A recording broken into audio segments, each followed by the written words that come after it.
और ये वाला भी मैं कर दूंगा, ठीक है। तो हम लोग एलिमेंट्री सॉल्यूशंस की बात कर रहे थे। एलिमेंट्री सॉल्यूशंस किसके? इनकम्प्रेसिबल इर्रोटेशनल फ्लोस के।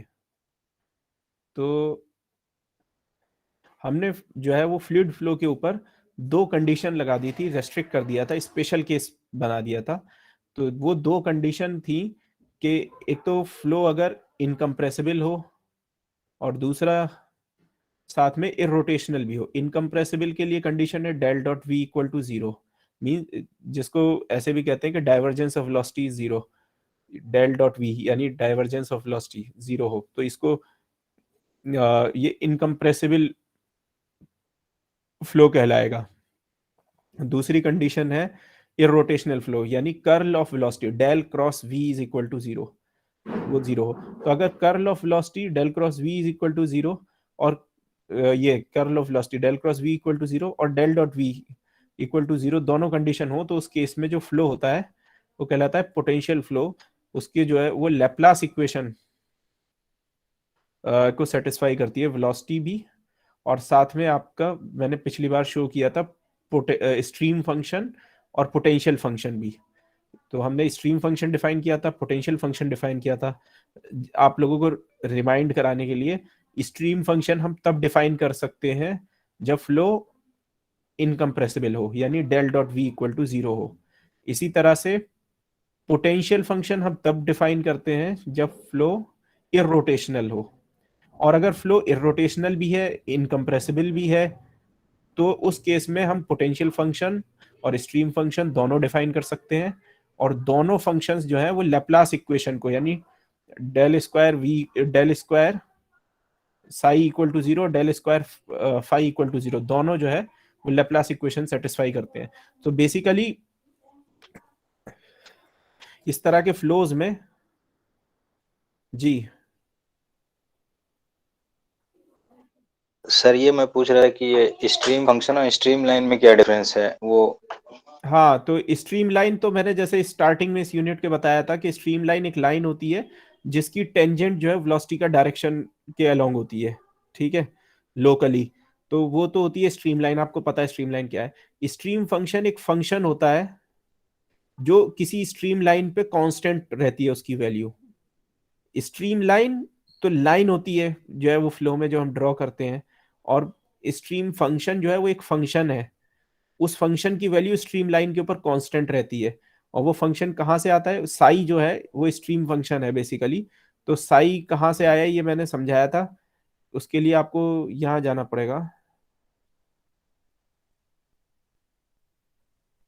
ये इनकम्प्रेसिबल फ्लो स्ट्रीम फंक्शन जो है समझाने के लिए इस पे जाना पड़ेगा। ये है इनकम्प्रेसिबल फ्लो कि del dot V equal to zero अगर आपका इनकम्प्रेसिबल फ्लो है, तो उस केस में हम, आप लेक्चर देख लेना पीछे का, उस केस में हम जो है वो वेलोसिटी को डेल क्रॉस साई की टर्म्स में लिख सकते हैं कि velocity is equal to del cross psi, where psi is stream function. Stream function, ठीक है। अब क्या इसका फायदा ये होता है कि 2D में क्या होता है कि इसका सिर्फ एक ही कंपोनेंट, वैसे तो स्ट्रीम फंक्शन एक वेक्टर है, वेक्टर फंक्शन है, लेकिन 2D में क्या होता है कि ये इसका सिर्फ एक ही कंपोनेंट होता है z के अलोंग, इसका x और y कंपोनेंट नहीं होता। अगर अगर फ्लो में सिर्फ x और y वेलोसिटी है, तो z वेलोसिटी अगर फ्लो में नहीं है, तो स्ट्रीम फंक्शन सिर्फ z कंपोनेंट होगा उसका। तो सिर्फ z कंपोनेंट होगा, यानी एक ही कंपोनेंट होगा, तो वो ऐसे ही है जैसे कि ये एक स्केलर हो। तो ये एक स्केलर की तरह बिहेव करता है 2D में, ठीक है। तो ये हो गया stream stream function. Stream function और वेलोसिटी में क्या रिलेशन है ये मैंने यहाँ बताया था कि वेलोसिटी का x component del psi by del Y है और वेलोसिटी का y component minus del psi by del X है, ठीक है। इसी तरह से पोलर कोऑर्डिनेट्स में भी लिख सकते हैं वेलोसिटी का रेडियल कंपोनेंट और टेंजेंशियल कंपोनेंट का स्ट्रीम फंक्शन के साथ क्या रिलेशन है। फिर इसके बाद प्रॉपर्टीज ऑफ स्ट्रीम फंक्शन बताई थी, जिसमें सबसे पहली प्रॉपर्टी यही थी कि स्ट्रीम फंक्शन के ऊपर जो है वो स्ट्रीम लाइन के ऊपर स्ट्रीम फंक्शन की वैल्यू कांस्टेंट होती है। हर स्ट्रीम लाइन की अपनी एक वैल्यू होती है स्ट्रीम फंक्शन की। सारी स्ट्रीम लाइन के सारे उसमें जो है मतलब स्ट्रीम फंक्शन में आप वैसे एक कांस्टेंट ऐड या सब्ट्रैक्ट कर सकते हो। ये जैसे आप पोटेंशियल एनर्जी में कोई कांस्टेंट ऐड या सब्ट्रैक्ट कर दो तो फर्क नहीं पड़ता, ऐसे यहाँ पे भी नहीं पड़ता। लेकिन एक बार आपने एक स्ट्रीम फंक्शन चूज कर लिया, तो फिर जो है वो हर स्ट्रीम लाइन की अपनी अपनी एक वैल्यू होगी स्ट्रीम फंक्शन की, जो कि उस स्ट्रीम लाइन के ऊपर चेंज नहीं हो रही होगी। तो साई एक्स वाई, वैसे तो साई एक्स और वाई का फंक्शन है, लेकिन स्ट्रीम लाइन के अलोंग इसकी वैल्यू कांस्टेंट है। तो आप ये कह सकते हो कि स्ट्रीम फंक्शन बेसिकली वो फंक्शन है स्ट्रीम लाइन जिसकी आइसो कंटूअर्स है। आइसो सरफेसेस जो स्टार्टिंग में ग्रेडियंट पढ़ाते टाइम बताया था ना, जैसे आइसोथर्म होता है टेम्परेचर की कंटूअर्स, इसी तरह से आपका आइसो बार होता है प्रेशर कांस्टेंट की कंटूअर्स, इसी तरह से स्ट्रीम लाइन होती है आपके स्ट्रीम फंक्शन की कंटूअर। तो ऐसा हो सकता है सर कि वेलोसिटी फील्ड जो है वो टाइम का फंक्शन है, लेकिन स्ट्रीम फंक्शन जो है वो स्ट्रीम लाइन जो है टाइम का फंक्शन नहीं हो। नहीं, अगर वेलोसिटी आपकी टाइम का फंक्शन है तो हाँ स्ट्रीम लाइन आपकी टाइम का फंक्शन होगी। ठीक है। सर, अब वो डी वाई अपन में डी एक्स करके जो टाइम टाइम कैंसिल हो जाए एक्स और वाई कंपोनेंट दोनों के साथ, तो उस कंडीशन में क्या करेंगे? फिर से बताइए। जैसे एक्स एक्स वाले कंपोनेंट में भी टाइम है और वाई वाले कंपोनेंट में हाँ भी हाँ टाइम है, बिल्कुल तो टाइम है। डी एक्स वाई वाले, अपन में डी वाई अपन डी एक्स करके टाइम कैंसिल हो जाएगा ना स्ट्रीम फंक्शन में, वो स्ट्रीम लाइन में। नहीं देखिए ऐसा है, वो स्ट्रीम फंक्शन ऐसे कोई भी फंक्शन नहीं होता है, वो फंक्शन की उसकी कुछ कंडीशन है जो सेटिस्फाई करनी चाहिए। स्ट्रीम फंक्शन ऐसे रैंडमली कोई भी फंक्शन को नहीं ले सकते हैं, वो अपने आप में एक वो होता है। यहाँ पे तो हम डील कर रहे हैं वैसे उसकी साथ में कि टाइम मतलब स्टेडी फ्लोज के बारे में डील कर रहे हैं यहाँ पे, तो अभी कॉम्प्लिकेशन कम रखने के लिए।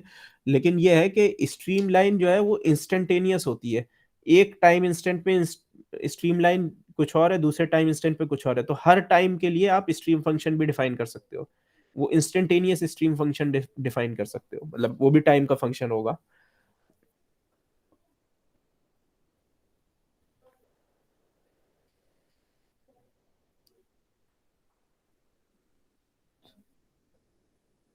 आपका कहना ये था कि अनस्टेडी फ्लो है, लेकिन स्ट्रीम लाइन जो है वो स्ट्रीम लाइन चेंज नहीं हो रही है, स्ट्रीम लाइन पैटर्न जो है वो सेम है, और फ्लो आपका अनस्टेडी है।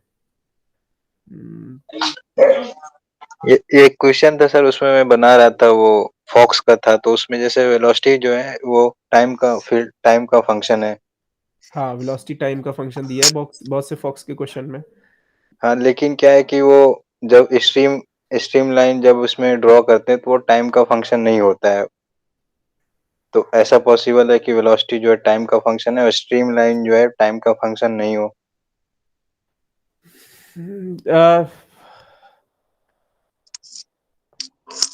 वेलोसिटी अगर टाइम का फंक्शन है और स्ट्रीमलाइन टाइम का फंक्शन नहीं हो, पॉसिबल है, वो उस केस में पॉसिबल है अ, जिसमें वेलोसिटी का डायरेक्शन जो है वो चेंज नहीं हो रहा है टाइम के साथ में। देखिए स्ट्रीमलाइन जो है वो मतलब कुछ स्पेशल केस में ऐसा पॉसिबल है। स्ट्रीमलाइन में जैसे आपने कहा ना कि वो कैंसिल हो जाए, तो कैंसिल होने का मतलब ये है कि बेसिकली अगर आप जो है वो वेलोसिटी का डायरेक्शन देखो, तो वो डायरेक्शन अगर चेंज नहीं हो रहा है उसके साथ में टेंजेंशियल, तो वो स्ट्रीमलाइन जो है वो चेंज नहीं होगी। वेलोसिटी का अगर सारा डायरेक्शन जो है वो सब जगह वैसे ही रह रहा है, तो पॉसिबल तो है, मतलब ऐसा नहीं है कि इम्पॉसिबल है, लेकिन वो रेयर केस है। अ, कौन सा सवाल है फॉक्स का वो मुझे बता देना। फॉक्स के तो मैंने देखे हैं सारे सवाल, कौन सा था। व्हाट्सएप कर दूंगा सर। जी, ये किसी ने रोल नंबर क्यों भेजा है।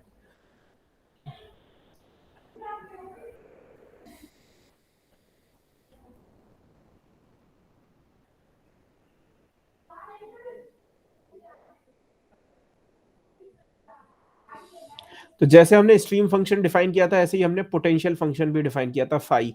पोटेंशियल फंक्शन में क्या होता है कि फ्लो अगर आपका इरोटेशनल है, यानी del cross V equal to zero है, तो उस केस में आप जो है वो वेलोसिटी को फाई की टर्म्स में लिख सकते हो, यानी कि V X equal to del phi by del X, we Y equal to del phi by del Y, ऐसे करके लिख सकते हो, यानी V is equal to gradient of phi.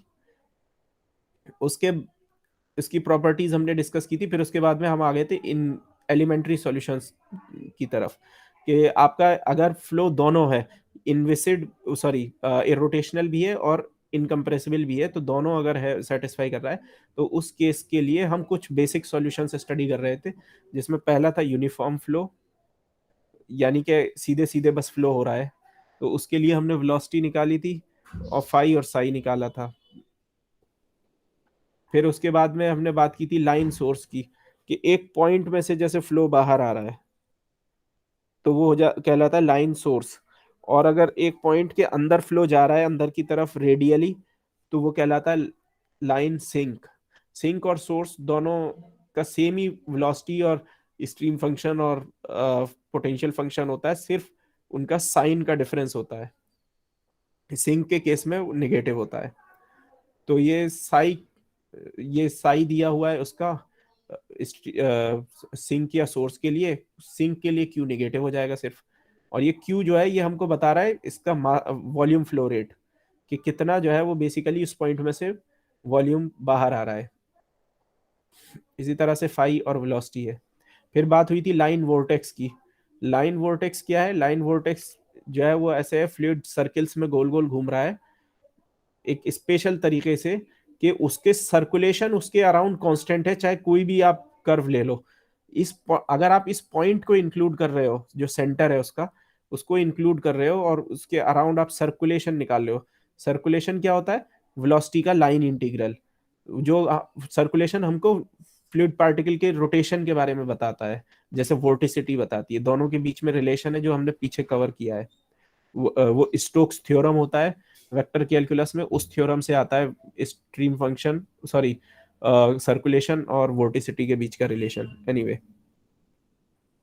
तो ये हो गया आपका V theta gamma over 2 pi are.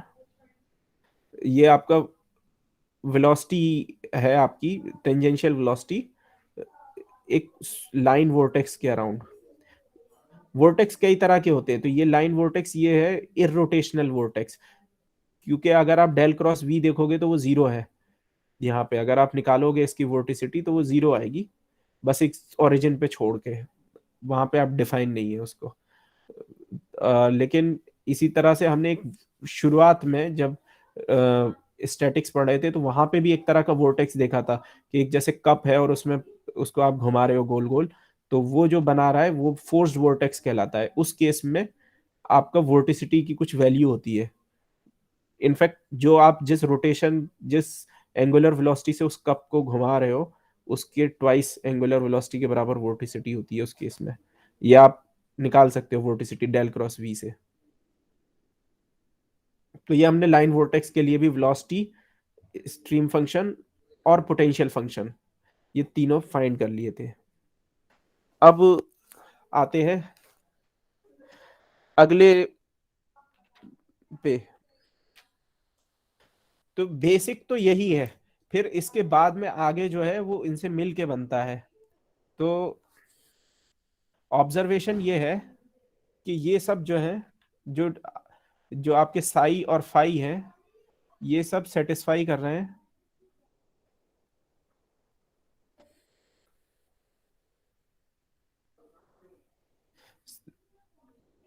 बल्कि पूरा लिखता हूं मैं कि velocity, phi, psi all satisfy Laplace equation. यानी कि that is del square V is equal to zero, del square phi is equal to zero, del square psi is equal to zero for irrotational and incompressible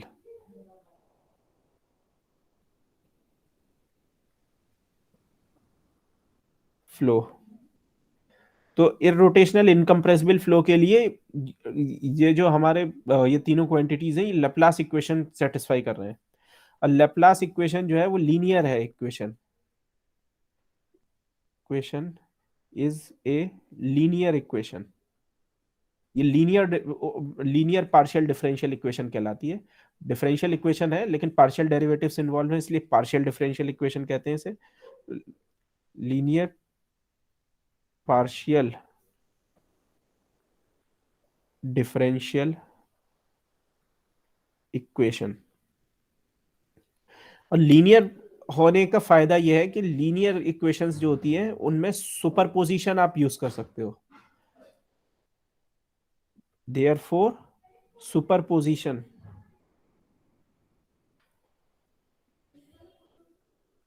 can be used to form new solutions. So basically superposition का क्या मतलब है? Superposition एक technique है solution, नए solution बनाने की।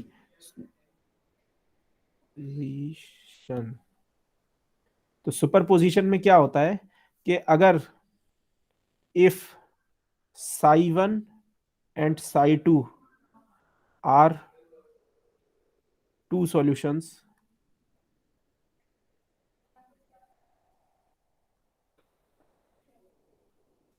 then psi1 plus psi2 is also a solution। ये सिर्फ लीनियर इक्वेशन के केस में होता है। नॉन लीनियर इक्वेशन के केस में ऐसे आप पुराने सॉल्यूशन को ऐड करके नए सॉल्यूशन नहीं बना सकते।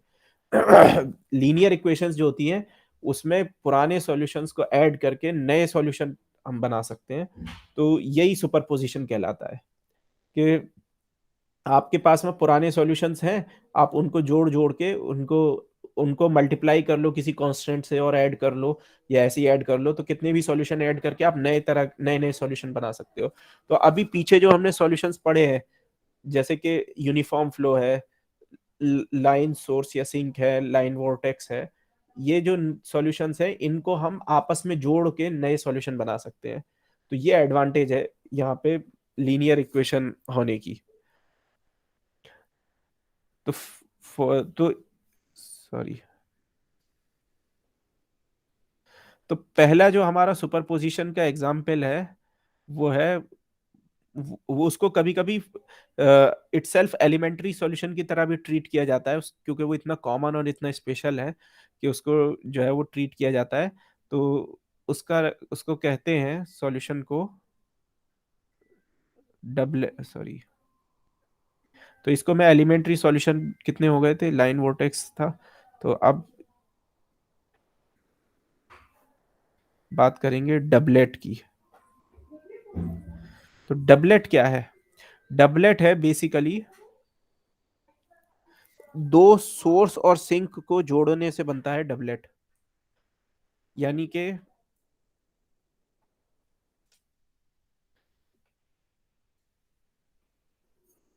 ये मान लीजिए मेरा एक्स एक्सिस है, ये मेरा वाई एक्सिस है। अब इसके ऊपर यहां पे मैंने रख दिया एक, सपोज कीजिए सिंक, और यहां पे रख दिया मैंने एक सोर्स। तो सिंक जो है उसकी तरफ स्ट्रीम लाइंस आती हैं। तो बेसिकली सिंक अगर अकेला होता यहाँ पे तो ऐसे होता, इसकी स्ट्रीम लाइंस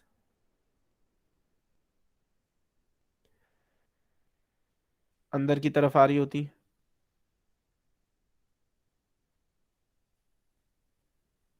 यहां से भी। ये एक सिंक है, यहां मैंने रख दिया एक सोर्स। तो सोर्स जो है उसमें बाहर की तरफ फ्लो निकलता है ऐसे।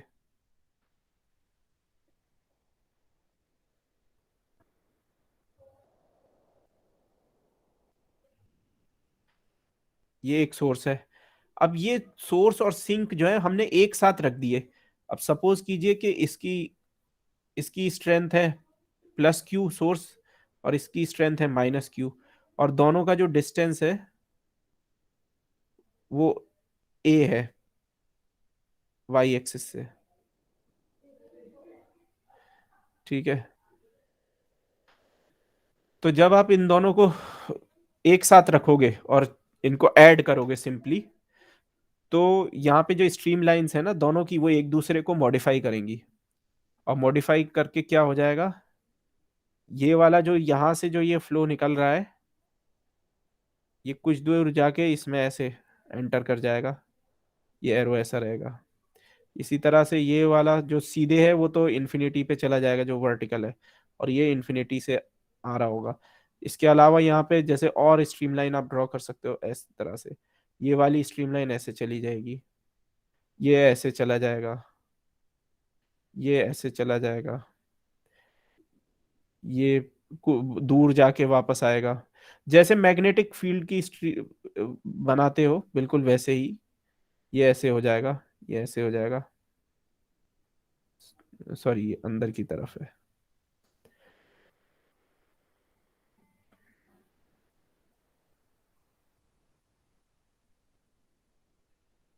अंदर की तरफ है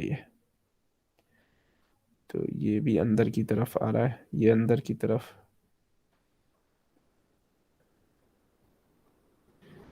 ये ऐसे आ रहा है। तो बहरहाल ये आपका जो है, ये सोर्स और सिंक का कॉम्बिनेशन हो गया, ये सोर्स प्लस सिंक। अब लेकिन इसको डबलेट नहीं कहते, ये एक सुपरपोजिशन का एग्जांपल है कि आपने जो है वो सोर्स और सिंक आपने फाइंड किया, सोर्स और सिंक एक साथ रख दिया। तो अब लेकिन ये डबलेट नहीं है, डबलेट इससे डिराइव होगा आगे, अभी बताता हूँ कैसे। उस इस पहले इसको पहले ये जो सोर्स और सिंक का कॉम्बिनेशन है, इसके लिए हम साई फाई और वी और सब कुछ फाइंड कर लें। तो फिर से क्लैरिटी के लिए एक्सेस दोबारा बना रहा हूं। अब इसमें देखिए, ये मेरा -a पे रखा हुआ है, ये a पे रखा हुआ है सोर्स, और ये मेरा सिंक। ठीक है, अब कोई भी पॉइंट मेरा p है अगर, तो अगर मैं अपने पोलर कोऑर्डिनेट्स में बात करूं, तो एरो से ज्यादा यही सही है कि पोलर कोऑर्डिनेट्स में अगर मैं बात करूं, तो ये मेरा r हो जाएगा, रेडियस वेक्टर, ये मेरा जो है वो r है कोऑर्डिनेट, और ये मेरा थीटा कोऑर्डिनेट है। ठीक है, p पॉइंट का ओरिजिन से। अच्छा, अब ये जो है, इस वाले जो ये सिंक है, जो सॉरी जो सोर्स है, ये प्लस q है इसकी स्ट्रेंथ, -q है इसकी स्ट्रेंथ। तो ये जो मेरा सोर्स रखा हुआ है -a पे, इस सोर्स से p का डिस्टेंस जो है उसको मान लीजिए मैं बोलता हूं r1। इसी तरह से जो मेरा सिंक है, उससे जो मेरा डिस्टेंस है p का, उसको मैं कह रहा हूं r2। ठीक है, तो अब मुझे अगर जैसे कोई भी क्वांटिटी जो है वो फाइंड करनी है इस सोर्स और सिंक के कॉम्बिनेशन के लिए, तो by superposition I can right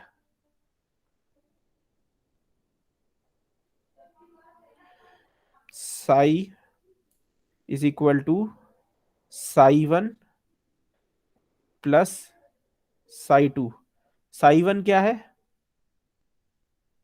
source के लिए साई, और साई 2 क्या है, सिंक के लिए साई। दोनों को ऐड कर देंगे तो मुझे टोटल साई मिल जाएगा, टोटल स्ट्रीम फंक्शन मिल जाएगा, जो ये मुझे फाइनल दोनों के कॉम्बिनेशन का स्ट्रीम फंक्शन है वो चाहिए, वो मिल जाएगा।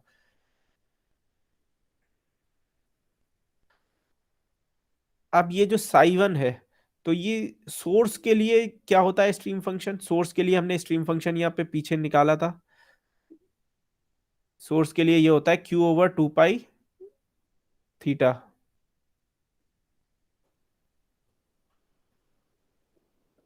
ठीक है।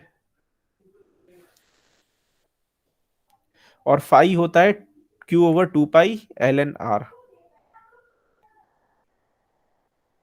तो साई होता है, सोर्स के लिए होगा क्यू, स्ट्रेंथ है क्यू पॉजिटिव सोर्स की, over two pi theta. Theta क्या है? सोर्स से जो एंगल बन रहा है किसी भी पॉइंट का।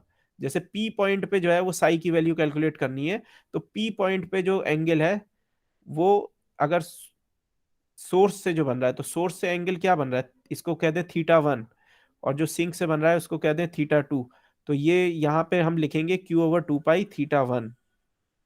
इसी तरह से यहाँ पे ये हो जाएगा Q over two pi theta two, और ये क्यू हो जाएगा माइनस क्यू, क्योंकि ये सिंक है इक्वल स्ट्रेंथ का। सो बेसिकली जो साई में आपको q over two pi theta है, उसमें वो थीटा एक्स एक्सिस से डिस्टेंस है आपके उस पॉइंट का जिस पॉइंट पे आप साई की वैल्यू कैलकुलेट कर रहे हो।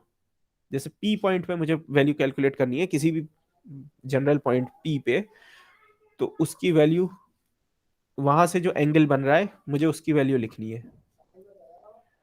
अगर मेरा सोर्स या सिंक ओरिजिन पे होता तो मैं यहाँ पे थीटा लिखता, थीटा वन या थीटा टू नहीं लिखता। इसी तरह से अगर मैं फाई फाइंड करना चाहता हूं, तो फाई जो है वो हो जाएगा phi one plus phi two. अब फाई वन है q one over two pi L N r one, जो पी पॉइंट का आर वन से, जो पी पॉइंट का सोर्स से डिस्टेंस है, दैट इज आर वन। इसी तरह से plus minus q over two pi L N r two. अब इन दोनों को कंबाइन करके लिख सकते हैं, क्यू वन नहीं है, क्यू है only, q over two pi L N r one over r to.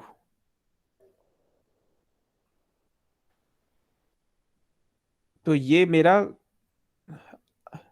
Are one over r two, ये मेरा जो है वो कंबाइंड वेलोसिटी पोटेंशियल है, पोटेंशियल फंक्शन है फाई। सो फाई बेसिकली अगर आर और थीटा कोऑर्डिनेट्स के टर्म्स में लिखें, तो यहाँ पे है Q over two pi L N r one over r two. अब आप कहोगे कि ये तो आर और थीटा की टर्म्स में होना चाहिए, आर वन आर टू की टर्म्स में है। हमें तो किसी भी पॉइंट पी का सिर्फ आर और थीटा पता होता है, आर वन आर टू थोड़ी पता होता है। आर वन आर टू तो हमने अपनी मर्जी से जो है वो नाम दिया है। जनरली तो आर थीटा पता होता है या एक्स वाई पता होता है। तो यहाँ पे आर वन आर टू जो है उसको आप लिख सकते हो ए और जो है आर और थीटा की टर्म्स में, लॉ ऑफ कोसाइंस यूज करके। लॉ ऑफ कोसाइन की मदद मदद से आप आर वन को लिख सकते हो। अगर आप लॉ ऑफ कोसाइन लगाओ तो आर वन जो है उसको ये थीटा एंगल यूज करके और ए को यूज करके और आर को यूज करके, ये डिस्टेंस आर है, ये डिस्टेंस ए है बेस का। So basically it is like this triangle, जहां पे ये थीटा एंगल पता है, ये साइड आर पता है, ये ए पता है, और ये आर वन है। तो आर वन जो है वो वो क्या होगा? वो होगा basically r square plus a square plus twice r a cos theta square root. इसी तरह से आप आर टू को भी लिख सकते हो। आर टू हो जाएगा r square plus a square minus twice r a cos theta square root. R two जो है वो ये वाला डिस्टेंस है आर टू, और यहाँ पे भी डिस्टेंस ए है बेस का, और ये थीटा जो है वो एंगल पता है, तो उसकी मदद से आप लॉ ऑफ कोसाइंस यूज करके आर वन और आर टू फाइंड कर सकते हो। तो R1 और R2 हमको मिल गए, तो अब हम जो है वो Q फाई को अपना फाइनली R1 और R2 की टर्म्स में लिख देंगे। तो जब आप इसको R1 और R2 की वैल्यू रखोगे तो ये हाफ हाफ जो है वो, क्योंकि लॉग में आके वो कॉन्स्ट बाहर आ जाएगा और कैंसिल हो जाएगा। तो यहाँ पे हो जाएगा r square plus a square plus twice r a cos theta over r square plus a square minus twice r a cos theta. ये हमारा phi for source plus sink हो गया। ये फाइनल हमारा जो है वो सोर्स प्लस सिंक का जो इस पोटेंशियल फंक्शन है वो हमको मिल गया।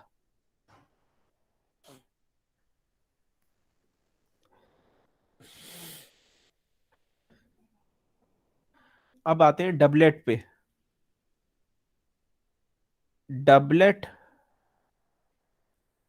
Is source plus sink such that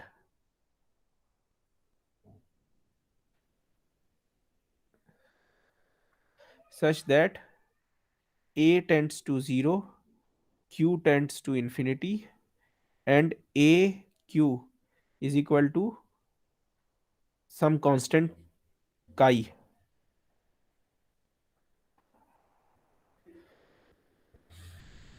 यानी कि डबलेट क्या होता है? डबलेट होता है बेसिकली अगर आप सोर्स और सिंक दोनों को पास लेकर आओ, एकदम करीब करीब ले आओ सोर्स और सिंक को, कि ए टेंडिंग टू इन्फिनिटी। अगर ए टेंडिंग टू इन्फिनिटी का क्या मतलब है? कि दोनों को ओरिजिन के पास लेकर आए।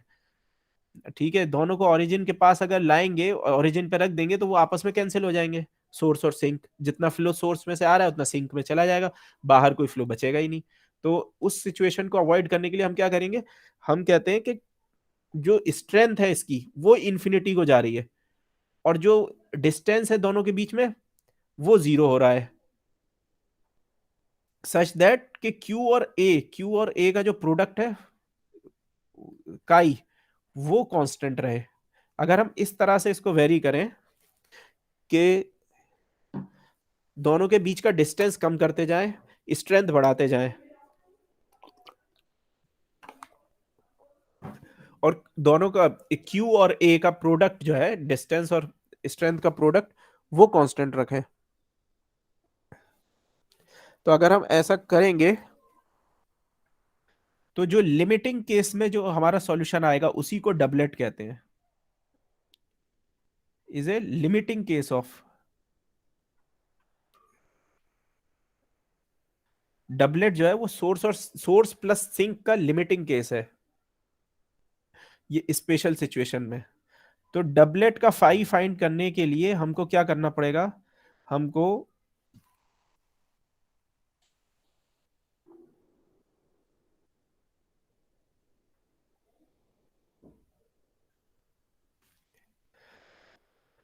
हमको लिमिट लेनी होगी। क्या लिमिट लेनी होगी? ए टेंडिंग टू 0 की लिमिट लेनी होगी। अगर ए टेंडिंग टू 0 है और ए Q equal to chi, a two equal to constant है, तो क्यू तो अपने आप ही टेंडिंग टू इंफिनिटी हो गया, क्योंकि Q is equal to chi over ए। सो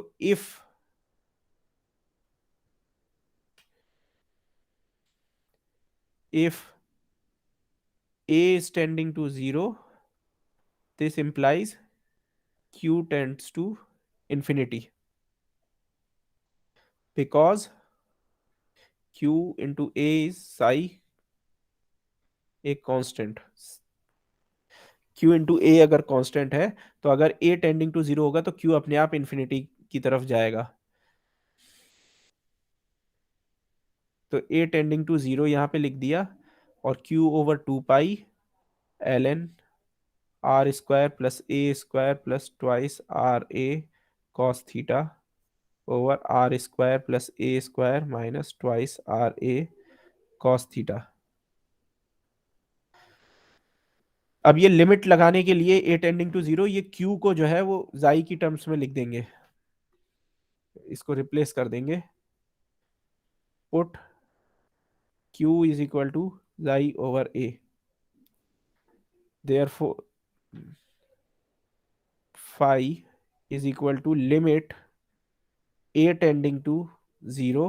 अब क्यू की जगह लिख देंगे psi over a, sorry chi over a, chi over 2 pi a l N r square plus a square plus twice r a cos theta over r square plus a square minus twice r a cos theta.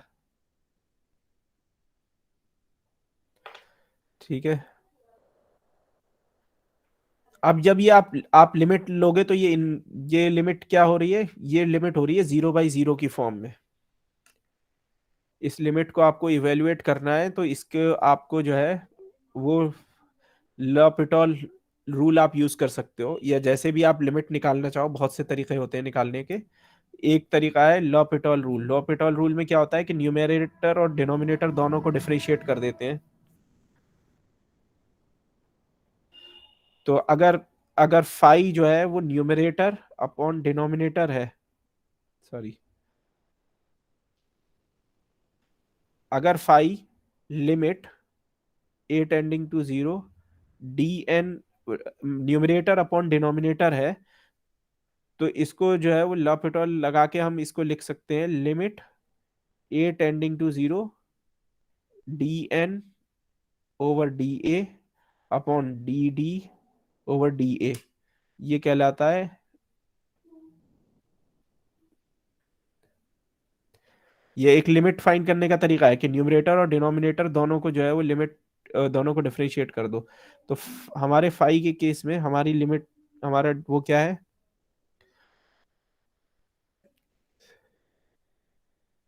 Are square plus a square plus twice r a cos theta upon r square plus a square minus twice r a cos theta upon 2 pi a. तो दोनों को, numerator और denominator को ए से differentiate करेंगे, और फिर उसके बाद में उसमें ए की वैल्यू रख देंगे। Differentiating numerator and denominator by A. क्या हो जाएगा अगर न्यूमरेटर और डिनोमिनेटर को ए से डिफरेंशिएट करेंगे, काई तो कांस्टेंट है, लॉग को डिफरेंशिएट करेंगे तो उसको जो है एक्सपेंड करके लिख सकते हैं,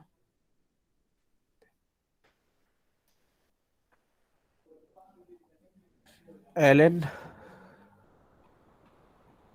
सॉरी एल एन तो रहेगा नहीं, लॉग को जब डिफरेंशिएट करेंगे दोनों टर्म्स को, तो क्या निकल के आएगा, 2 r cos theta over r square plus a square plus twice r a cos theta minus two minus minus 2 r cos theta over r square plus a square minus twice r a cos theta. ये आएगा differentiate करने से numerator को।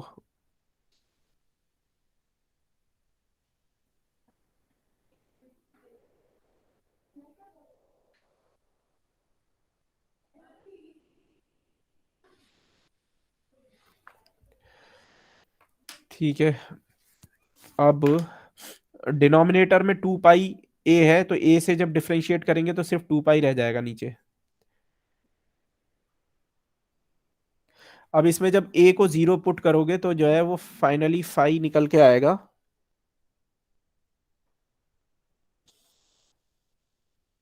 काई over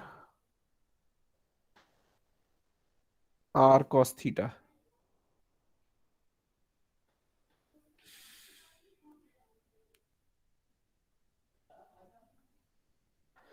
ये है आपका potential function for a doublet. Doublet जो है वो बिल्कुल डाइपोल की तरह है, अगर जैसे केमिस्ट्री है उसमें पढ़ा हो तो जैसे डाइपोल होता है, तो ये इफेक्टिवली डबलेट फ्लो में डाइपोल की तरह है।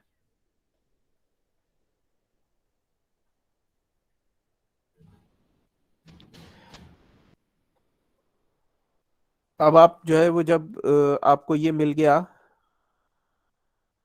तो आप इसकी मदद से स्ट्रीम फंक्शन भी फाइंड कर सकते हो।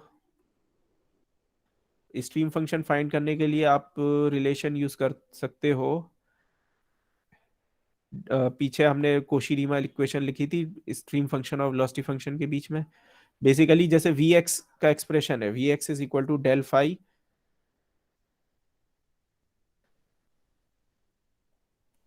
वी एक्स नहीं वी आर, यहाँ पे आर और थीटा की टर्म्स में बात हो रही है।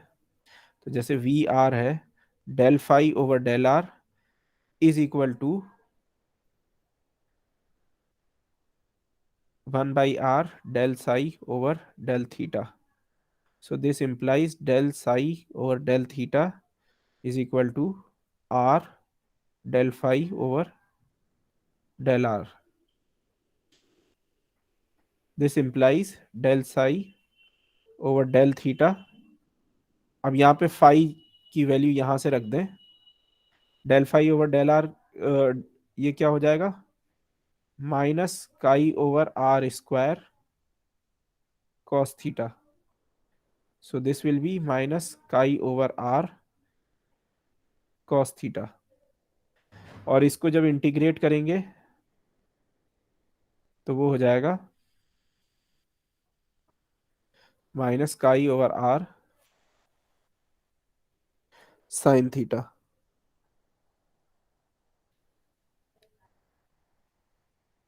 तो ये हो जाएगा आपका स्ट्रीम फंक्शन फॉर डबलेट।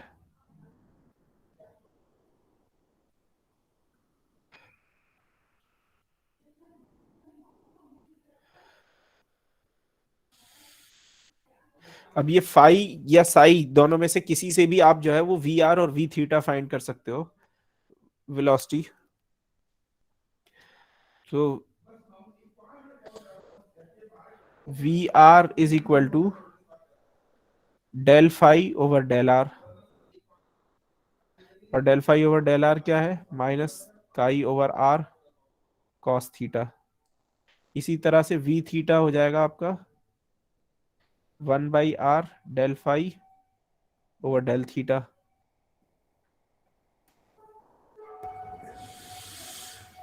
तो ये हो जाएगा minus chi over r sine theta. This means velocity for doublet is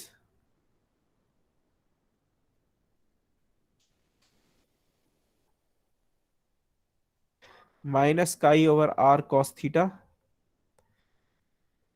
er minus chi over r sin theta e theta.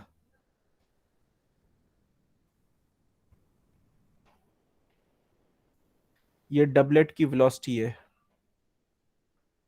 ये वेलोसिटी फंक्शन हो गया डबलेट का।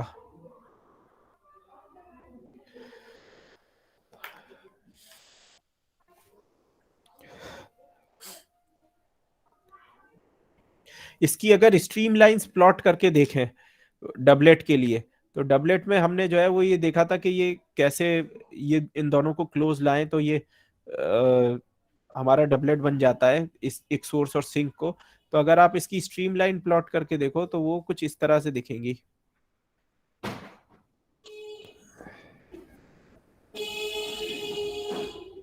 यहीं पे सोर्स, यहीं पे सिंक, ऐसे सर्किल की तरह।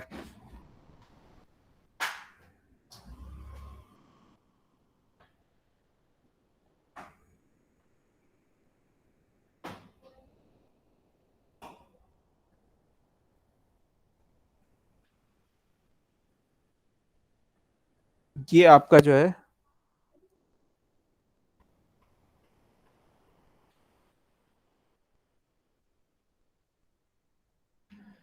डबलेट की स्ट्रीम लाइंस।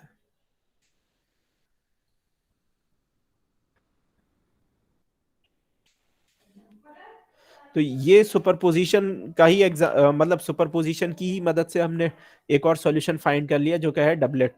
हमने कोई लेप्लास इक्वेशन नहीं सॉल्व करी, हमने अपना सोर्स और सिंक दोनों को ऐड करके और एक लिमिटिंग केस जो है उस एक सॉल्यूशन फाइंड किया, और फिर उसकी लिमिट ले ली कि जो है वो दोनों अगर एकदम क्लोज सोर्स और सिंक को लाया जाए, और साथ में उनकी अगर स्ट्रेंथ को जो है वो इन्फिनिटी की तरफ टेंड किया जाए, तो उससे हमको एक सॉल्यूशन मिल गया जो है डबलेट। अब ये कि ये डबलेट का क्या फायदा है फाइंड करने का। डबलेट का फायदा ये है कि अब हमें अभी तक जो कर रहे थे वो थोड़ा आइडियल से फ्लो लग रहे थे कि सोर्स सिंक और वोर्टेक्स। अभी जो हम इसकी मदद से जो अब फाइंड करेंगे वो हमारा एक जो है प्रैक्टिकल एक फ्लो जो है वो हम स्टडी करेंगे। अब हम इसकी मदद से फ्लो निकालेंगे एक बहुत ही इंटरेस्टिंग बॉडी के ऊपर, जो क्या है cylinder. So basically, we will use these solutions to find flow past a cylinder for irrotational incompressible flow. Flow past, बल्कि ऐसे लिखना चाहिए, irrotational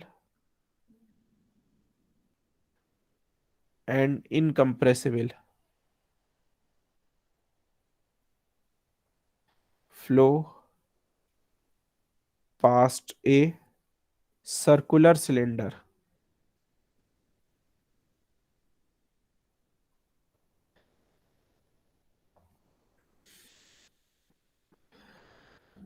तो फ्लो पास्ट अ सिलेंडर को फाइंड करने का तरीका यह है कि हम जो है, हमको कुछ नहीं करना है, हमको क्या करना है, यूज सुपरपोजिशन।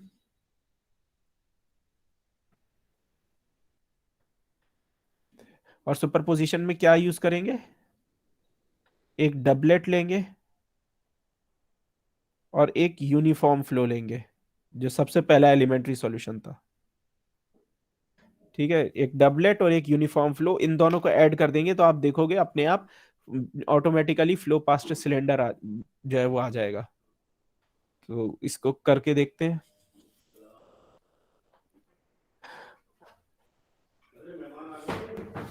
हमारा साई है डबलेट के लिए, हमने अभी अभी निकाला, और हमने उसके लिए भी निकाला यूनिफॉर्म फ्लो के लिए। यूनिफॉर्म फ्लो के लिए साई जो होता है वो होता है यू वाई। अगर यू वेलोसिटी से यूनिफॉर्म फ्लो हो रहा है और एक उसके साथ में हम रख देंगे doublet,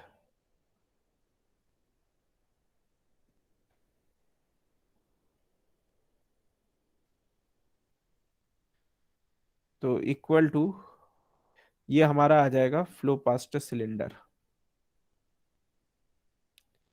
uniform flow past cylinder. के यूनिफॉर्म फ्लो आ रहा था, बीच में आपने एक सिलेंडर रख दिया,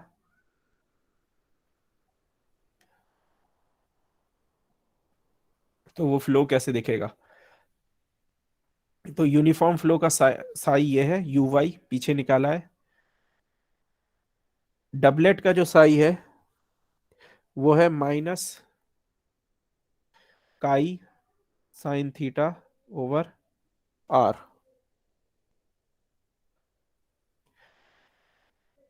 इन दोनों को ऐड कर दे।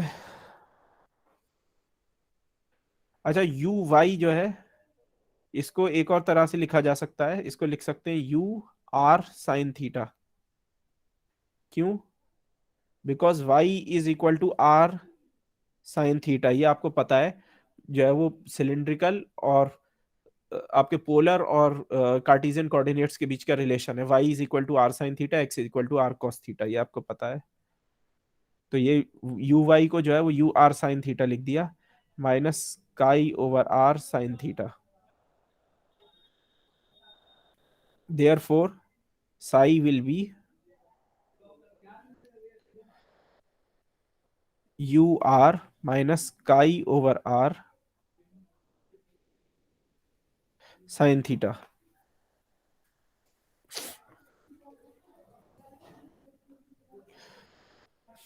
ये हमारा जो है वो डबलेट प्लस यूनिफॉर्म फ्लो का जो है कंबाइंड स्ट्रीम फंक्शन आ गया। अच्छा, स्ट्रीम फंक्शन की कांस्टेंट वैल्यू जो है वो हमको स्ट्रीम लाइन देती है। ठीक है,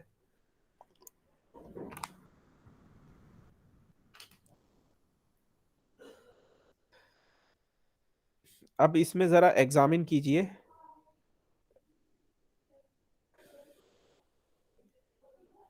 वो स्ट्रीमलाइन जिसका साई जीरो हो, वो स्ट्रीमलाइन कैसी दिखेगी? Psi equal to zero implies U are minus chi over R is equal to zero. This implies R square is equal to chi over U,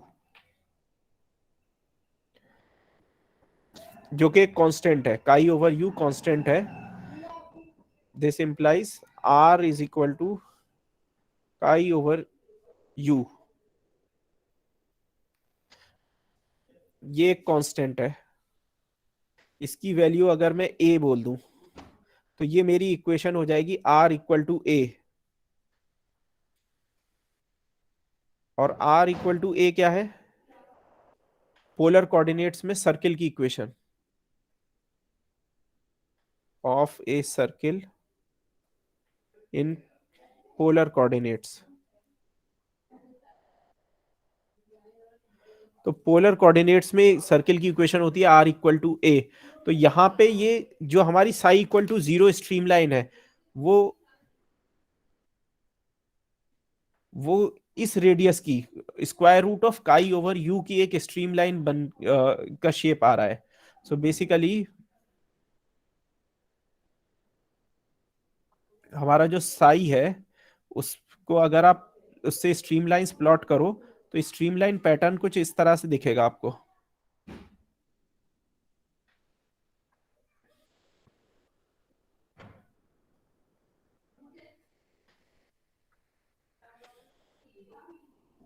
ये यहाँ पे इंफिनिटी पे यू वेलोसिटी है, और ये वाली जो स्ट्रीमलाइन है, ये साई इक्वल टू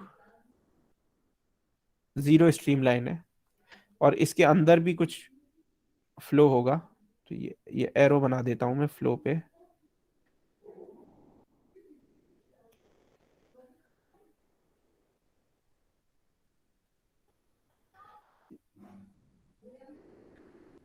ऐसे।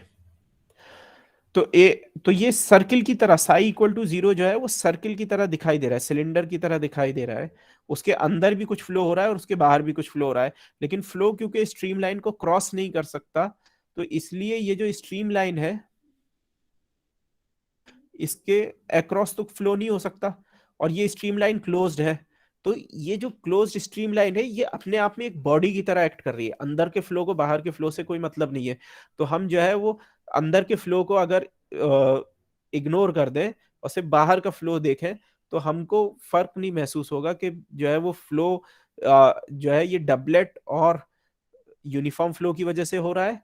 अगर बाहर बाहर का इस स्ट्रीमलाइन के फ्लो देखें कि वो सिर्फ एक सर्किल जो रखा हुआ है उसकी वजह से फ्लो हो रहा है, या फ्लो जो है वो एक डबलेट और यूनिफॉर्म फ्लो के कॉम्बिनेशन की वजह से हो रहा है। सो बेसिकली डबलेट और स्ट्रीमलाइन डबलेट और यूनिफॉर्म फ्लो का जो कॉम्बिनेशन है उसकी स्ट्रीमलाइन पैटर्न भी बिल्कुल वैसे ही आ रहा है जैसे एक सिलेंडर के ऊपर फ्लो का पैटर्न होता है।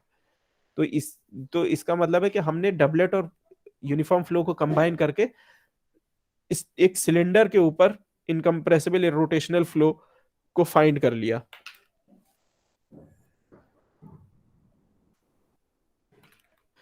अब इसी की अगर आपको वेलोसिटी चाहिए तो आप ये जो साई है इसको डिफरेंशिएट कर दीजिए। तो अगर वी आर चाहिए तो मैं लिखूंगा 1/r del psi over del theta. तो ये हो जाएगा मेरा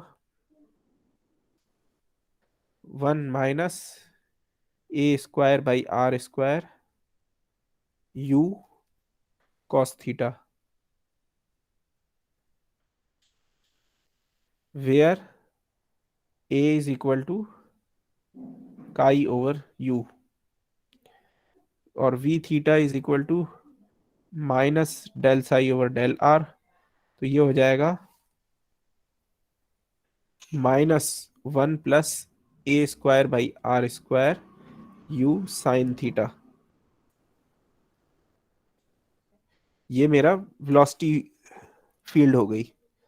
वेलोसिटी भी मुझे पता चल गई सिलेंडर के ऊपर फ्लो पर। और जब वेलोसिटी पता चल गई तो इसकी मदद से मैं प्रेशर भी फाइंड कर सकता हूँ यूजिंग बर्नौली इक्वेशन। आप नेक्स्ट यूनिट में पढ़ोगे कि बर्नौली इक्वेशन जो है वो इनविसिड फ्लो के लिए, ये इरोटेशनल फ्लोज के लिए होती है। तो यहाँ पे ये रोटेशनल फ्लो है, इस पर बर्नौलीज इक्वेशन लगा सकते हैं। तो बर्नौली इक्वेशन किस पे लगाएंगे? अगर मुझे सिलेंडर पे प्रेशर मालूम करना है तो मैं सिलेंडर की जो स्ट्रीमलाइन है उसके ऊपर बर्नौली इक्वेशन लगाऊंगा। ठीक है, बर्नौली इक्वेशन आप जानते हैं उसको। सिलेंडर की जो स्ट्रीमलाइन है उसके ऊपर अगर मैं बर्नौली इक्वेशन लगाऊं, यानी कि, और मुझे 2 पॉइंट चाहिए, तो बर्नौली इक्वेशन के लिए एक यहाँ पे मेरा अगर वेलोसिटी u है और प्रेशर मेरा p इंफिनिटी है, जो है वो इन्फिनिट दूरी पे फ्री स्ट्रीम में अनडिस्टर्ब्ड फ्लो जो है, तो बर्नौली इक्वेशन लगाने के लिए मैं एक लिख सकता हूं p infinity plus u square rho u square by 2। और ग्रेविटी इसमें है नहीं, इस फ्लो में हमने ग्रेविटी का इफेक्ट लिया नहीं है। और दूसरी तरफ होगा मेरा प्रेशर यहाँ पे किसी भी पॉइंट पे थीटा एंगल पे, ये जो मेरी स्ट्रीम लाइन है इसमें थीटा एंगल पे यहाँ पे जो प्रेशर है, तो वो प्रेशर P प्लस यहाँ पे जो वेलोसिटी है। अच्छा, इस यहाँ पे जो वेलोसिटी होगी उसमें वी आर तो जीरो होगा, क्योंकि स्ट्रीम लाइन के अक्रॉस तो कोई वेलोसिटी नहीं हो सकती नॉर्मल डायरेक्शन में।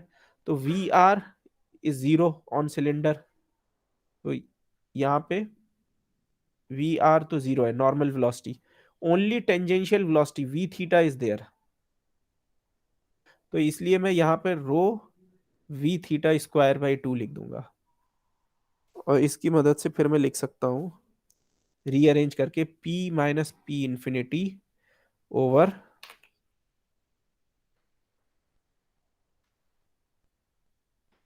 Half rho u square is equal to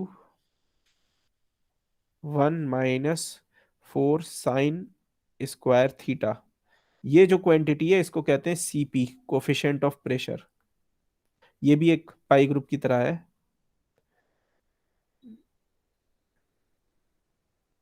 तो कोफिशिएंट ऑफ प्रेशर मेरा आ गया 1 - 4 साइन स्क्वायर थीटा।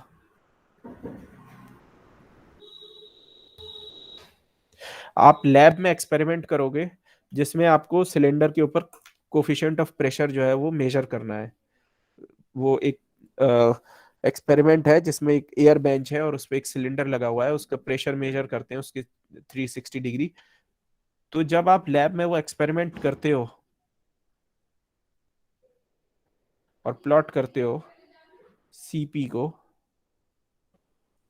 तो सीपी का वेरिएशन थीटा के साथ में, यानी कि आपने जैसे यहां से लिया अगर और यूं मेजर किया, तो आपका आता है 1 - 4 साइन स्क्वायर थीटा।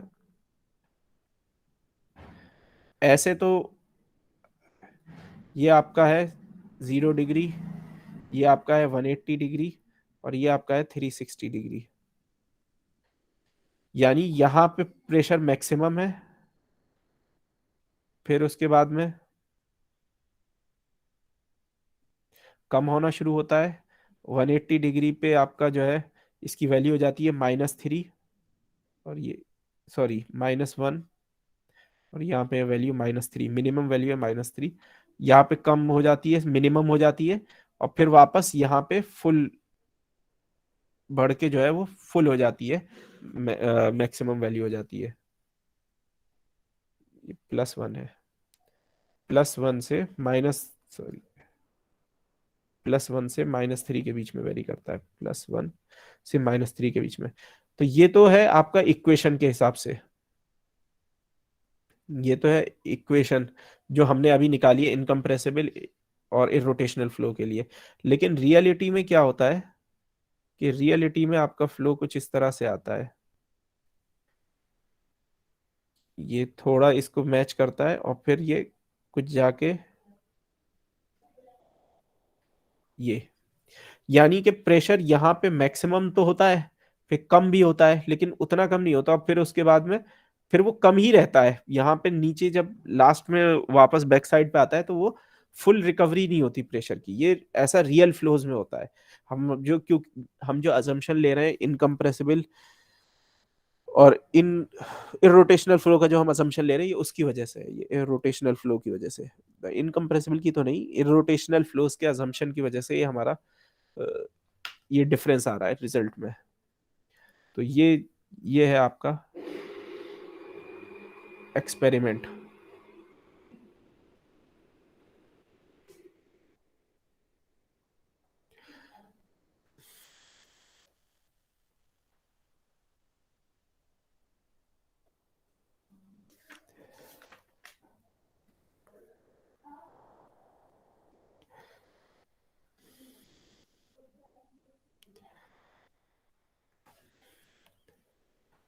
अच्छा,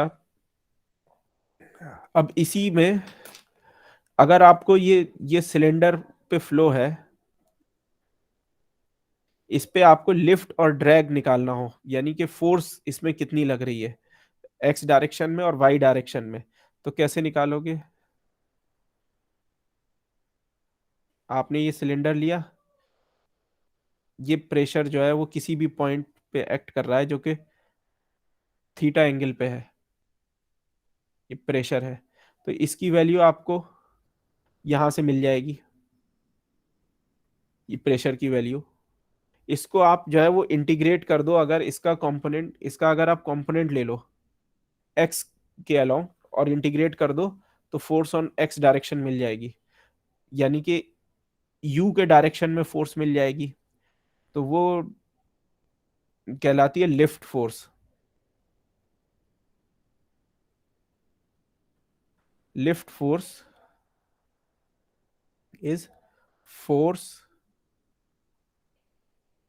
अलोंग यू डायरेक्शन, जो यूनिफॉर्म फ्लो का जो डायरेक्शन है उसके अलोंग जो है। तो लिफ्ट फोर्स फाइंड करने के लिए, सॉरी लिफ्ट नहीं, ड्रैग फोर्स,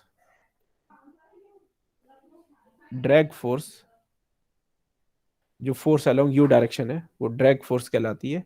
तो ड्रैग फोर्स फाइंड करने के लिए आपको क्या करना होगा कि P का हॉरिजॉन्टल कंपोनेंट लेना होगा और इंटीग्रेट करना होगा। तो इसको इंटीग्रेट कर देंगे अगर P cos थीटा को, एक्स कंपोनेंट,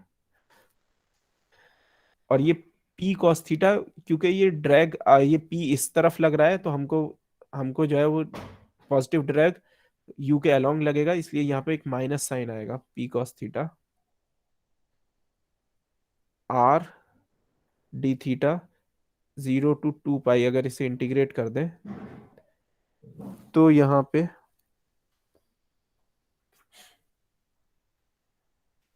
आप देखोगे कि जो निकल के आएगा वो फोर्स जीरो होगी, लिफ्ट फोर्स जो है जीरो होगी, इसी तरह से ड्रैग फोर्स जीरो होगी, इसी तरह से लिफ्ट फोर्स जो है वो भी आप निकाल सकते हो, P sine theta R D theta 0 से 2 पाई इंटीग्रेट करके,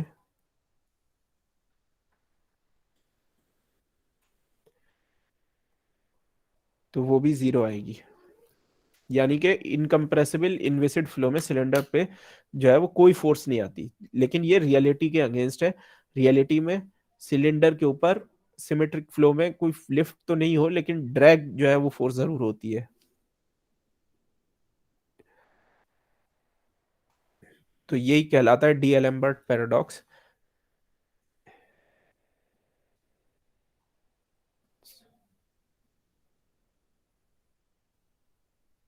कि रियल फ्लो और जो है वो आपका इरोटेशनल फ्लो, इनके रिजल्ट्स मैच नहीं कर रहे, इसमें जो है वो आपके लिफ्ट, इसमें आपके ड्रैग फोर्स नहीं आ रही है, जबकि रियल फ्लोज में ड्रैग फोर्स आती है। तो ये डीएलेम्बर्ट पैराडॉक्स कहलाता है।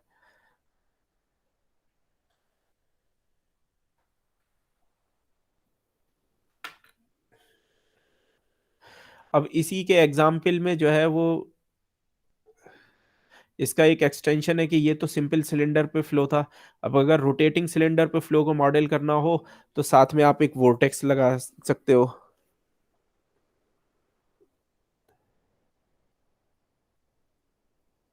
कि आप जो है वो सिलेंडर पे अगर एक वोर्टेक्स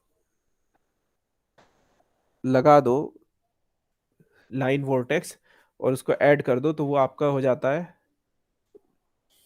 वो मॉडल करता है आपका रोटेटिंग सिलेंडर के ऊपर फ्लो को।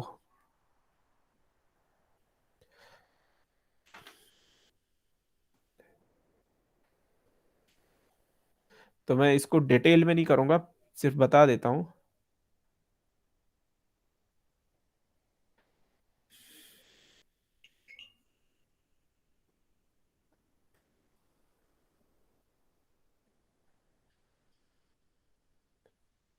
We use doublet,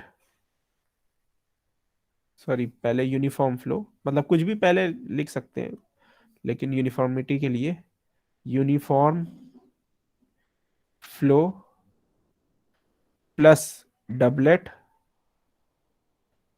plus line vortex.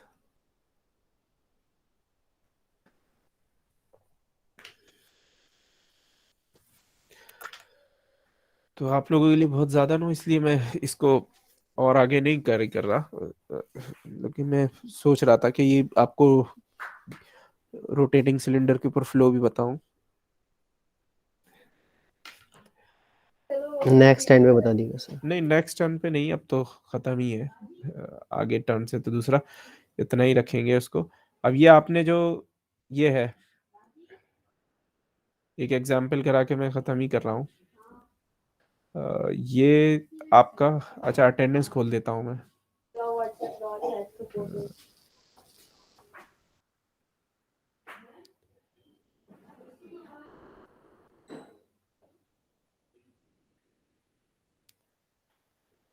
Attendance,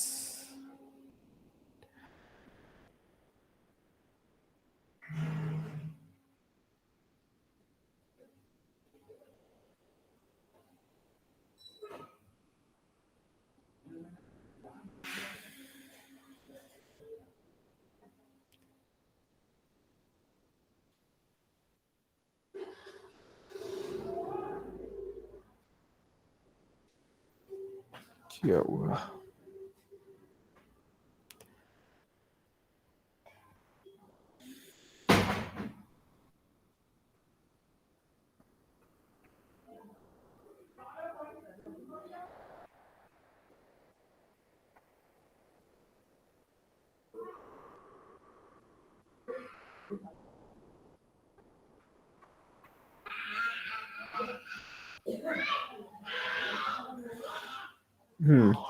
खोल दिया है अटेंडेंस को।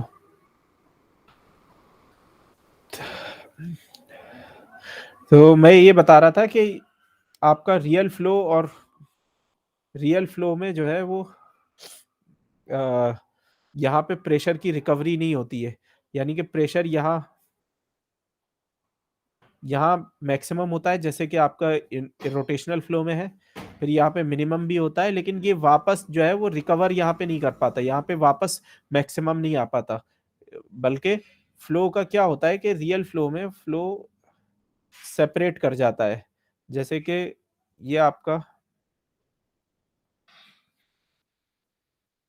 सिलेंडर है, ये आपका फ्लो आ रहा है, तो रियल फ्लो में, सॉरी, आपके आइडियल फ्लो में जो हम अभी पढ़ रहे हैं, इसको आइडियल फ्लो भी कहते हैं। आइडियल फ्लो में तो ये स्ट्रीमलाइन ऐसे जाती है, लेकिन रियल फ्लो में क्या होता है कि स्ट्रीमलाइन जो है वो ऐसे जाने के बाद में यहाँ से सेपरेट कर जाती है, और यहाँ पे बीच में फ्लो जो है एडीज बन जाती है। यहाँ पे एक पोर्शन होता है फ्लूइड का जिसमें जो है विस्कस इफेक्ट का इफेक्ट ज्यादा रहता है, और यहाँ पे एडीज रहती है और बबल रहता है, मतलब एडी वो एडीज यहाँ पे दिखती हैं और फ्लो जो है वो पीछे कहलाता है ये वेक रीजन। तो वेक रीजन में आपका फुल प्रेशर रिकवरी नहीं होती, इसलिए ये पोर्शन, तो ये जो एंगल है ना आपका, ये एंगल है बीच में जिसमें आपका जो है मैक्सिमम डिफरेंस है आपके आइडियल फ्लो और रियल फ्लो के बीच में।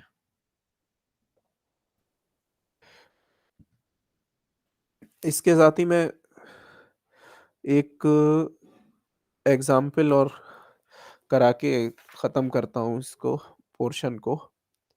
ये एग्जाम्पल जो है वो पोटेंशियल फ्लो से रिलेटेड है, आपको ट्यूटोरियल शीट जो है वो करने में मदद देगा।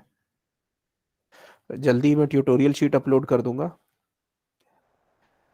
तो एग्जाम्पल ये है, ये फॉक्स में ही है ये सवाल भी, कि साई दिया हुआ है A x cube plus B X Y square plus x square minus Y square.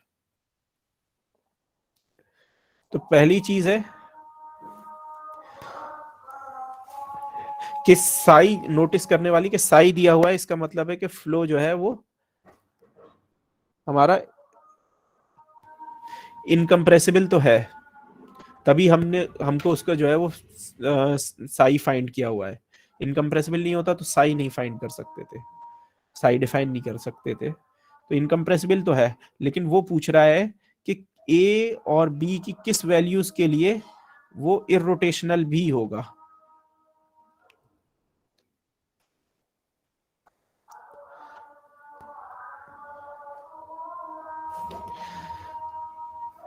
तो इरोटेशनल करने के लिए, तो मैंने जैसे बताया आज शुरू में लेक्चर के, कि अगर फ्लो इनकम्प्रेसिबल भी है और इरोटेशनल भी है तो फाई साई वी ये सब जो है वो लेप्लास इक्वेशन को सेटिस्फाई करते हैं। तो इसलिए डेल स्क्वायर साई जो है वो जीरो होगा। तो डेल स्क्वायर साई जीरो होगा, तो आप इसका जो है वो फाइंड कर लीजिए डेल स्क्वायर साई, यानी कि del x del two psi over del x two plus del two psi over del y two is equal to zero. तो ये जब डिफ्रेंशिएट करेंगे तो ये आ जाएगा 6ax plus 2b plus 2bx minus 2b is equal to 0.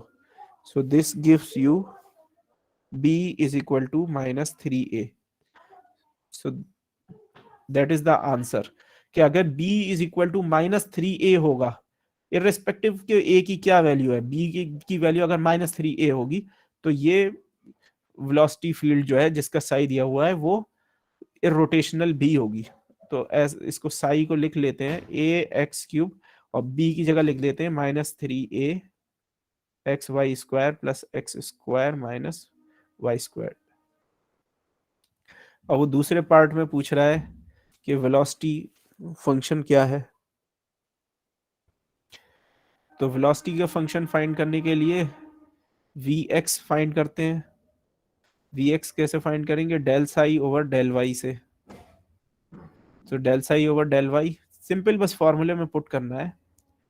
तो ये हो जाएगा minus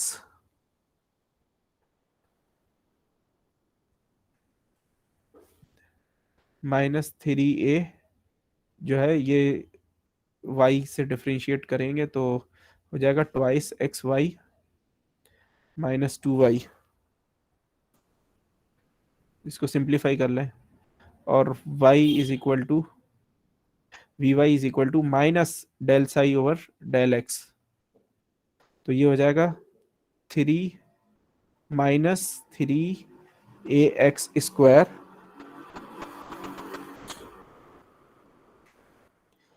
plus 3ay square plus 2x। तो ये वी एक्स वी वाई मिल गया, यानी वेलोसिटी मिल गई। और तीसरी चीज वो पूछ रहा है कि फाई फाइंड करना है। तो फाई फाइंड करने के लिए क्या है, फाई का फॉर्मूला होता है फाई इज इक्वल टू वो सॉरी, तो फाई फाइंड करने के लिए हम यूज करेंगे v x is equal to del phi over del x and v y is equal to del phi over del y. कैसे?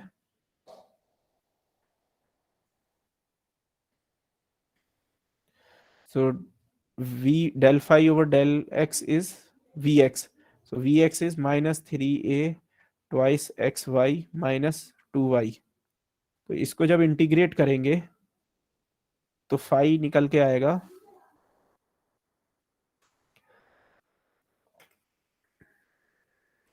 x के साथ इंटीग्रेट करेंगे तो ये निकल के आएगा minus 3a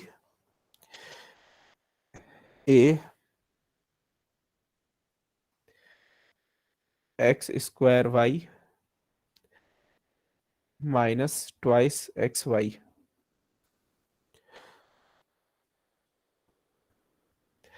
plus some function of y। हमने x के साथ में इंटीग्रेट किया है तो यहाँ कांस्टेंट ऑफ इंटीग्रेशन की जगह जो है वो y का फंक्शन आएगा। इसी तरह से del phi over del y जो है वो है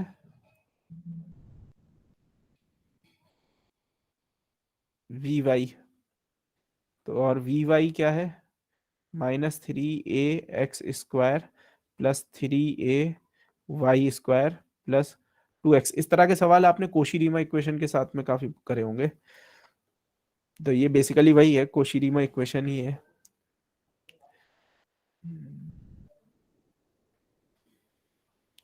तो इसको जब इंटीग्रेट करेंगे तो क्या मिलेगा?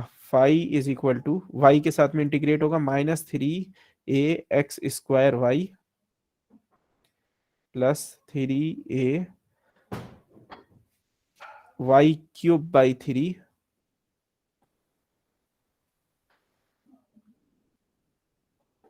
Plus twice x y. और क्योंकि इसको y के साथ में इंटीग्रेट किया है y के रेस्पेक्ट में, तो यहाँ पे g as a function of x आएगा। अब ये वाला जो फाई है 1 और ये वाला जो फाई है 2, इनमें से कॉमन टर्म्स ले लेंगे और ये फंक्शन को हटा देंगे, क्योंकि इसमें जो है वो y का फंक्शन ऐड हो रहा है और यहाँ पे प्योरली y का फंक्शन जो ऐड हो रहा है वो हमको मिल गया, वो ए वाई क्यूब है। इसी तरह से यहाँ पे gx है, तो यहाँ पे जो है वो अगर कोई x का फंक्शन होता तो वो इसके लिए कांस्टेंट ऑफ इंटीग्रेशन हो जाता। बाकी जो x और y दोनों की मिली जुली टर्म्स है वो कॉमन है। यहाँ पे minus 3a x square Y है, minus 3a x square Y है। यहाँ पे minus plus 6a x Y है, यहाँ पे भी प्लस 6a एक्स वाई है। सो comparing 1 and 2, we can write phi is equal to minus 6a x square, sorry, minus 3a x square y।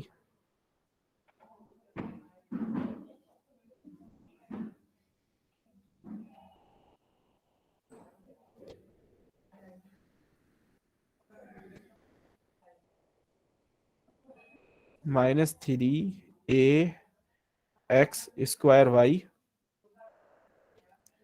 Plus 6a x y plus 3 plus a y cube.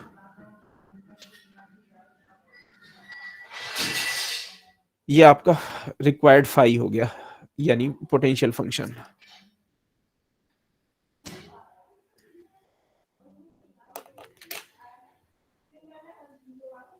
ठीक है,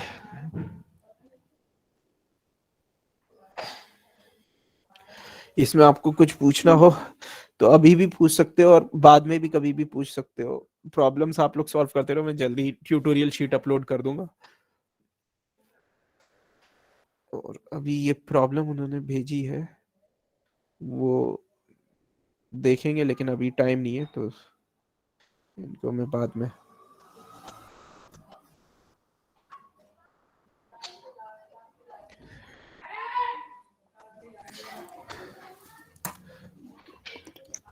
okay sir. Sir mid जी, same का कब mid sem मतलब का कुछ? क्या date आई है कोई? Yes sir. नहीं क्या सर, डेट अभी है? डेट तो नहीं आई। हाँ तो वही तो, डेट तो डेट हमें भी नहीं नहीं आई मालूम। सर। मिड सेम का क्या पोर्शन? यस सर, 1 यूनिट रहेगी, 2 यूनिट क्या मतलब क्या रहेगा हाँ, सिलेबस? 2 यूनिट रहेगी। देखिए ये वाला जो यूनिट है इसमें प्रॉब्लम्स बहुत कम बनती है। इसमें आपको मेनली बस फॉर्मूले पता होना चाहिए और कॉन्सेप्ट पता होना चाहिए, क्योंकि इसमें प्रॉब्लम बहुत ज्यादा बनती नहीं है, एक तरह की बनती है। जैसे मैंने आज कराई है इस तरह की प्रॉब्लम बनती है कि मतलब साई या फाई में से कोई एक दे दिया और दूसरा पूछ लिया कि फाई या साई फाइंड करो, या कंडीशन पूछ ली कि कंडीशन लगा के ये पता करो कि किस कांस्टेंट के लिए A B C D constant दे दिए उसमें फाई या साई के फंक्शन में, उसके लिए पद पूछ लिया कि ये इनकम्प्रेसिबल किस कांस्टेंट के लिए होगा या इरोटेशनल कब होगा।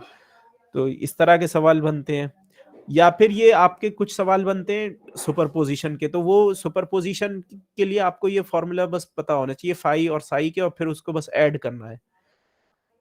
ये दिखने में मुश्किल लग रहा होगा, लेकिन अगर आप ध्यान से देखोगे तो इसमें प्रॉब्लम एक ही तरह की बनती है, मतलब ज्यादा वेरिएशन नहीं है जैसा कि उसमें था फर्स्ट यूनिट में। तो न्यूमेरिकल तो फर्स्ट यूनिट में तो बेहतर ये है कि दोनों यूनिट रहेंगे, क्योंकि मिड सेम तक मैंने दोनों कवर कर लिए हैं। एंड सेम में जो है वो लास्ट वाला पोर्शन फिर ज्यादा हो जाएगा। आई थिंक सर, फिर दूसरे टीचर की भी कंप्लीट हो गई 1 यूनिट मिड सेम तक, तो वो भी देंगे फिर, नहीं, ज्यादा उनका हो नहीं हो जाएगी। पाएगा। उनका तो अभी उनका कहाँ हो पाएगा, वो तो अभी शुरू भी नहीं हुआ। नहीं, वैसे भी मिड सेम तो आधा होता है, तो आधा तो 2 यूनिट होने चाहिए। जनरली लोग 1 यूनिट कर देते हैं, लेकिन वो ठीक नहीं लगता, क्योंकि टाइम काफी हो गया है ना, काफी टाइम से चल रहा है, तो इसलिए 2 यूनिट रहने चाहिए मिड सेम में। वैसे भी आधा पोर्शन 2 यूनिट के हिसाब से हुआ। तो, तो मिड सेम में मेरे ख्याल से तो ये जो है वो 2 यूनिट तक रख लीजिए। अगर आपको इसमें कोई पोर्शन सेकंड यूनिट में घटाना, कम करना या ज्यादा करना लगे तो मुझसे मैसेज पे बात कर लीजिएगा। Okay sir, thank you. लेकिन मेरे हिसाब से दूसरा यूनिट का रहना चाहिए कुछ पोर्शन तो कम, मतलब कोई टॉपिक अगर कम ज्यादा कर सकते हैं, लेकिन दूसरा यूनिट रहेगा। इस पे बात कर सकते हैं कि कोई टॉपिक छोड़ने के ऊपर। देखिए इसमें दो ही तरह के सवाल है। शुरुआत में सवाल थे वो स्ट्रीम फंक्शन, वो sorry stream line, streak line. Streak line भी ज्यादातर नहीं पूछते हैं, स्ट्रीम लाइन और पाथ लाइन के सवाल फर्स्ट यूनिट पहले शुरुआत के पोर्शन में। आखिर के पोर्शन में ये फाई और साई के, या तो इनको ऐड करना रहेगा सुपरपोजिशन लगाने के लिए। अब सुपरपोजिशन में भी 2-3 ही सवाल बचते हैं, मतलब मैंने आपको जो है वो डबलेट करा दिया, सिलेंडर पे फ्लो करा दिया, तो अब वो बचता है एक रैंकिन ओवल के, मतलब आप अगर सोर्स और सिंक ले लो, डबलेट नहीं, सोर्स और सिंक, और उसके साथ में यूनिफॉर्म फ्लो लगा दो, तो एक ओवल शेप बॉडी पे फ्लो आ जाता है। तो एक वो सवाल बनता है इसमें। जनरली ज्यादा सवाल बनते नहीं है। और आप उसमें एग्जाम्पल देखोगे फॉक्स में बहुत सारे दिए हुए हैं। तो इतना कुछ बहुत ज्यादा इसमें सवाल नहीं बनते। इसमें सवाल बनेंगे तो कंसेप्चुअली बनेंगे, न्यूमेरिकल पहले वाले में ज्यादा बनेंगे। फिर भी आप देख लो, आपको अगर कोई टॉपिक मिड सेम में करना हो तो हम बात कर सकते हैं हटाने के लिए। बाकी मैं ओके दूसरे सर, टीचर से डिस्कस भी करके एक बार बताएंगे। बात कर मशवरा कर लूंगा। ठीक है। आप लोग को जो भी प्रॉब्लम आए समझने में, वीडियो आप देखते रहो, और जहां भी प्रॉब्लम आए तो कांटेक्ट करो आप जरूर, क्योंकि कोर्स ये इतना आसान भी नहीं है।